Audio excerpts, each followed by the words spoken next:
This is Bahamas drill journalist and this is the story of the Bahamas' most wanted criminals. Today we have Emmanuel Rolle and LaShawn Bowe, a Nassau, Bahamas resident. 25-year-old Rolle was taken into custody in the connection with a murder. This incident occurred at a Faith Avenue South.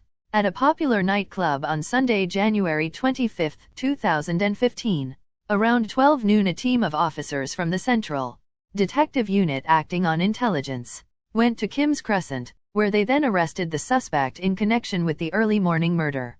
The officers also found over 1 pound of marijuana in the suspect's possession.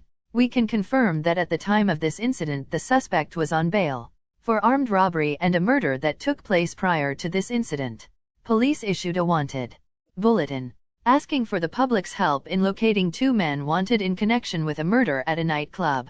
29-year-old LaShawn Bowe, who is also known by his street name Madmax, is the first suspect of Matthew Street, Nassau Village. Madmax is dark brown male of a slim build, about 6'1" in height. The second suspect is 25-year-old Emmanuel Rolle of Catherine Street, Nassau Village. Manny is dark brown male of a medium build, about 5'5" to 5'7" in height. Police arrested a 30-year-old male who had been on the run for quite some months. LaShawn Bowe, now 30, of Matthew Street, was facing multiple criminal charges, the most serious being accessory after the fact to murder. It is claimed that Madmax, knowing that Emmanuel Rolle had allegedly committed the offense of murder, helped him to avoid arrest.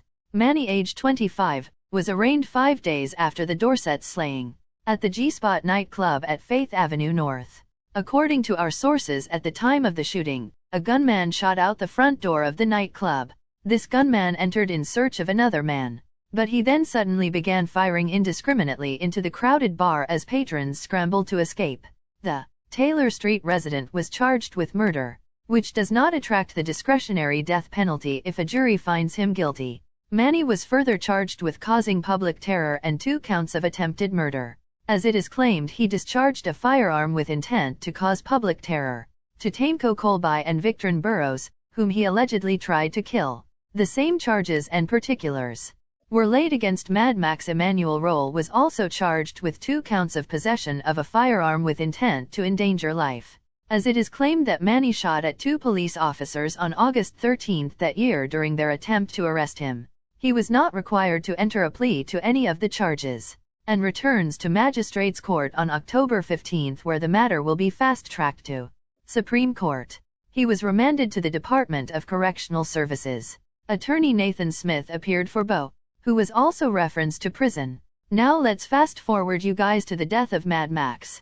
While still on bail for the murder and armed robbery, Madmax would to be caught lacking in his community of Nassau Village, and at a home of his once co-accused Emmanuel. According to our source, the victim, whose sources has identified as Sean aka Madmax, as Madmax was sitting on a wall when a vehicle pulled up to him, rolled down his window and shot Madmax once to the chest.